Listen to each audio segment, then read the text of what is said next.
generational talent is different. Who are generationally talented quarterbacks to you? I mean, present day or college kid? If you go present like in day, the NFL? In the NFL, who's a Lamar. He ain't Lamar. I'm not saying he's Lamar. But it's the other thing, though. The people you're comparing him to, right? Like, let's just talk about the people you're comparing him to. You know what Lamar Jackson had by this point in college? A Heisman. But Lamar played a lot more. He had stopped. Because he was that good. RC, Lamar's first start, he went 9 of 20 with a pick. This is third start. Stop saying it's against the real opponent. It's his third. Against the real opponent. And also, too. Okay, so we can go to year in college. But he hasn't played bowling. Because you know why? Because if you're Trevor Lawrence and you're a transcendent generational quarterback talent, Kelly Bryant can be the incumbent. Ryan Clark didn't just check Dan Orlovski on live television. He detonated a football truth bomb so loud, the entire ESPN studio felt the shockwave. Before the cameras even warmed up, nobody expected a simple discussion about quarterback potential to turn into a full-blown demolition of one analyst's credibility. But the moment Orlovski tried to slide in another one of his infamous quarterback evaluations, Ryan Clark snapped like he had been waiting for this moment all year. Things got real heated in the ESPN studios as Ryan Clark completely destroyed Dan Orlovski over his Arch Manning generational take. Now, we've seen Dan Orlovski's bad take on Shéduer Sanders, and Ryan Clark has had enough. But we're gonna, guys, man, I'm here to tell you, man, it seems like Ryan Clark has had enough of Dan Orlovski's bad takes when it comes to these quarterbacks. Now, we all seen and we've all heard Dan Orlovski's take on Shéduer Sanders. We also seen him compare Dillon Gabriel to Shéduer Sanders. And the wildest part?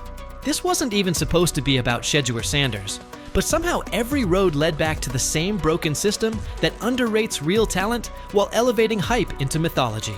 It all started with Orlovski calling Arch Manning generational, and Clark looked at him like he had finally lost every last piece of football common sense. Dan starts rattling off height, weight, GPS speed like he's reading off the side of a cereal box. Can you define to me what that means? Well, generational talent would be that you have physical attributes that are rare and unique.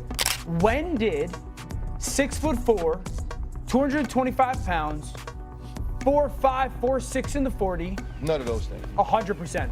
He's 100% 6'4", 220 plus pounds, and is like 4'5", 4'6" in the 40. Got clocked at 21 miles an hour on GPS. When did that not become at the quarterback spot generational physical ability, let alone elite, rare bloodlines when it comes to bragging that Arch hit 21 miles per hour like that alone is supposed to strike fear into a defensive coordinator.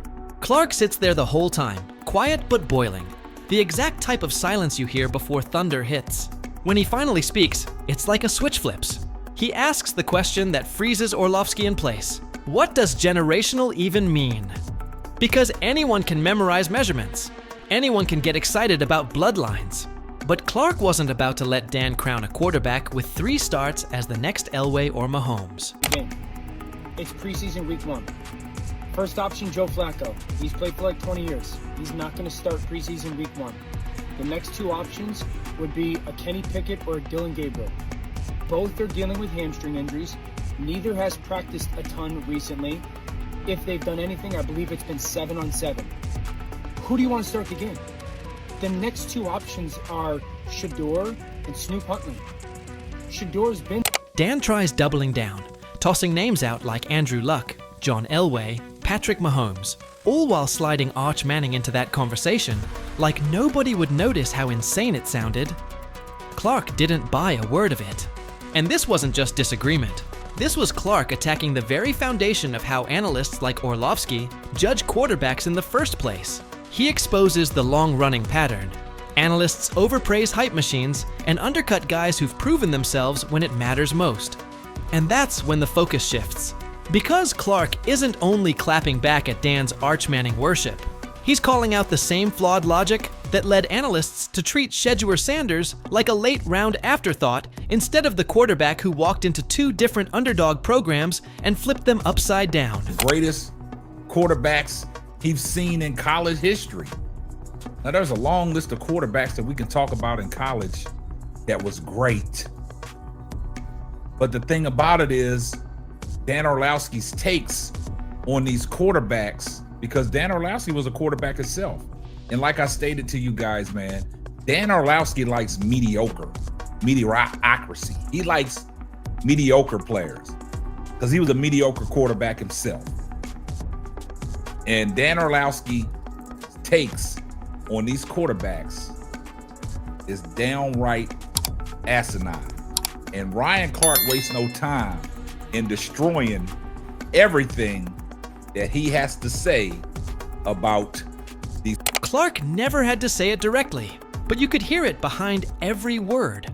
How does a quarterback who dominates the moment he puts on a uniform get treated like he's unproven, while a kid with a famous last name and 3 decent starts gets labeled generational? Clark's eyes said it all. He was tired of the nonsense. The tension hit critical mass when Orlovski, visibly rattled, falls back on measurables again. He's 6'4", 220, 21 miles per hour. How is that not generational? Clark didn't blink. He didn't smile. He didn't soften the blow. Because running fast isn't generational quarterback play.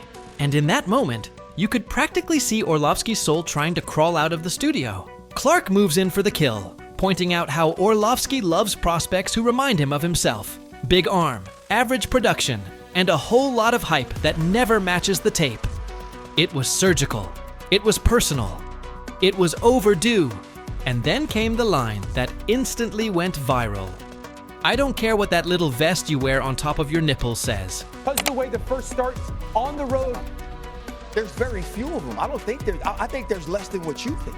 I think John Elway was a generational talent. I think Patrick Mahomes is a generational talent. I don't think Tom Brady, I don't think Drew Brees, I don't think Peyton Manning are generational talents. I think Andrew Luck ended up being a generational talent. I don't think there's a ton of them out there. But so then what? Then how does one, in your eyes, be a generational talent? Because there's not a lot of. The studio lost it. Social media lost it. Dan Orlovski, he got spiritually ejected from the conversation. But Clark wasn't done. He brings up quarterbacks who actually change programs. Lamar Jackson walked into Louisville and rewrote history books. Trevor Lawrence stepped on Clemson's campus and immediately forced a quarterback change. Caleb Williams didn't wait for permission. He took the job. That's generational. That's dominance. That's what real elite talent looks like. And then Clark turns the knife. So how do we call someone generational based on hype while ignoring guys who actually do it? Everyone knew exactly who he meant. Shéduer Sanders didn't get handed anything. He didn't inherit a powerhouse roster. He didn't walk into a championship-ready program. He built it. Twice. At Jackson State, he became the face of an HBCU revival. At Colorado, he made a team that won 1 game the previous season, the most watched program in the country by week 1. 32 teams passed on him multiple times. And now you want me to say the one team that did decide to draft him doesn't have his best interests at heart. The thing is, he was a 5th round draft pick. 5th round draft picks get 5th round treatment, even if we don't feel like they deserve to be drafted in the 5th round. So you're gonna play with some guys who don't make the team. You know who else you're gonna play against? Some guys that don't. That's generational impact. That's leadership. That's transformation. And yet, analysts like Orlovski still treat him like a 5th round project waiting for scraps. Clark wasn't having it. He calls out the NFL draft coverage. He exposes the anonymous scouts who tried tearing down Shéduer's character for absolutely no reason. He points out how analysts hype unproven prospects with glossy resumes while smearing the guys who've actually earned the spotlight. And behind every point, you could hear Clark's message loud and crystal clear. The media doesn't evaluate talent, they evaluate narratives. They didn't expect him to succeed in the Pac-12, so they shifted the goalposts. They didn't expect him to handle pressure at Colorado, so they blamed the offensive line. No matter what he did, the narrative moved. And Clark finally dragged that narrative out into the open. He explains how analysts like Orlovski get trapped in their own biases, looking for quarterbacks who fit their definition of NFL prototype, instead of recognizing that the game has changed and the league rewards those who bring leadership, precision, mobility, and adaptability. Sack fumble. So a lot of the stuff that we just saw in college is a big deal. This ball gets snapped at the 48-yard line. Defense has won the rep. Play is dead. Throw the ball away. It's first down. But instead we run and it's a 2.5, 3-yard loss. So instead of being 2nd and 10, we're 2nd and 13. We're dead. Again, here's the opportunity to throw the juke route. Hold, scramble. So some of those things that I was and others were concerned about on the college tape showed itself again. This is not the end of the world, though. This is part of his development in becoming a potential. Traits Shéduer has already displayed. Then Clark goes deeper. He brings up the double standard that pushes media to adore prospects who haven't proven a thing while nitpicking proven stars. He calls out how Arch Manning gets protected, insulated, praised for potential, while Shéduer gets magnified under every mistake, even though he's done far more, under far worse conditions, against far tougher competition. Orlovski tries to recover one last time by nitpicking college film again. Clark instantly breaks it down. He shows how every mistake Orlovski listed came from Shéduer trying to do too much behind an offensive line that forced him to survive every snap like it was a battlefield. Clark drops the truth. He wasn't holding the ball because he didn't see it. He was holding it because he didn't trust the guys blocking for him. Silence. Orlovski had nothing left. Clark then brings the debate back to the foundation. What actually makes a quarterback generational? He lays it out clearly. Dominance, instant impact, leadership, and the ability to elevate a program the second you put the ball in his hands. Message me, Uncle Tom, or commented, fool. I do want to say something to you sincerely from the bottom of my heart, and that's kiss my I'm not going to holler sabotage and racism when I don't truly believe something is sabotage and racism.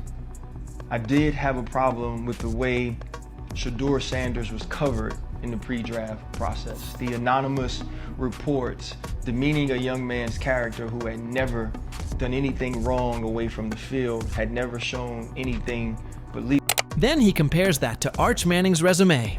3 starts, hype, and a family name. Case closed. And the craziest part, Clark never once had to yell. His calmness was 10 times more destructive than any meltdown. Every sentence was a direct hit. Every point exposed another bias. By the time he was done, Orlovski looked like a man trying to find the commercial break button just to escape. Clark ends the segment with the ultimate mic drop. The tape doesn't lie. The results don't lie.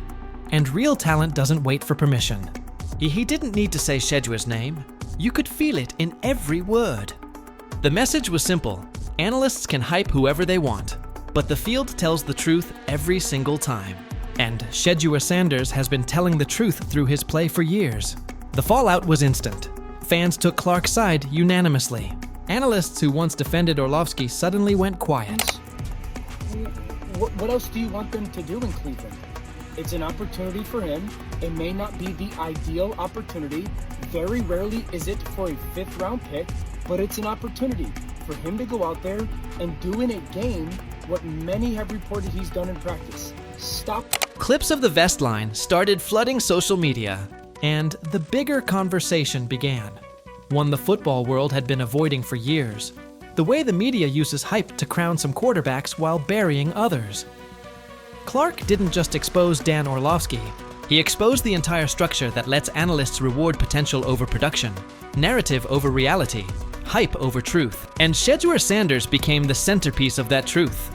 Because the moment you strip away biases, excuses, and hype, one fact remains. Real quarterbacks don't need the media to validate them. They force the media to catch up. They prove it every snap, every drive, every game. Shéduer has done that at every level, and Clark made sure the world saw it clearly. In the end, Orlovski wasn't just wrong, he was unprepared for someone who actually understood quarterback play to hold him accountable.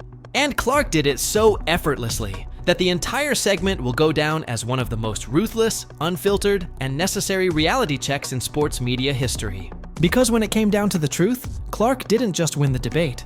He obliterated the narrative, defended the player who earned the respect, and reminded the world that hype fades, but talent never does.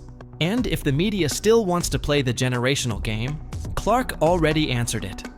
Real generational quarterbacks don't need hype. They create it. Shéduer Sanders has already created it. And every analyst who doubted him is about to learn the hard way.